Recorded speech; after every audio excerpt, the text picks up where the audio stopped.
Şinjandagi sayohatchilar soni tuyuqsiz azlab ketdi. Echiligining 20 kun bo'lmagan Kucha Maytaq yo'lining hozirgi ahvoli mana ko'rib turganingdek mashinalar intayin az.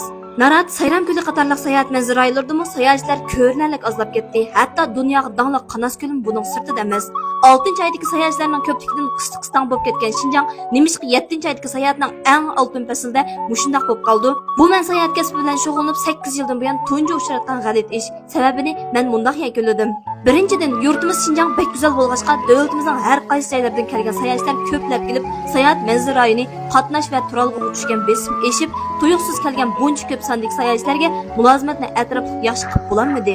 İkinchidan, az bir qism ba'zi qari ko'ngil odamlarning yotoq tomoq bahosini o'stirib o'tishi bu timining boshlanish bo'lib qoldi. Uchinchidan, ba'zi vanxonlar mushuk kichikkina ishni tutib olib, qalaymaqan o'sak so'z tarqatishga boshladi. Hatto qatnash voqeasi sababli to'silib qolgan yo'lmi odamning jiqtidan to'silib qoldi deb yolg'on xabarga aylandi. Qabul qilamiz, kamsizlar bo'lmadimi? Kelib tilab bir muncha yolg'on xabar tarqatib siz tutib ketkicha. Menmi boshqa narsa demoqchi emas, shu haq nimda desin o'zimizning yurti chiroyli, go'zal, odam oz bo'lsa-mu o'zimiz berib kantasha o'ynab keldi demoqchi. Sayohatga chiqmoqchi bo'lgan do'stlar, hozir odam oz, xotirjam chiqib o'ynab olsanglar bo'ldi.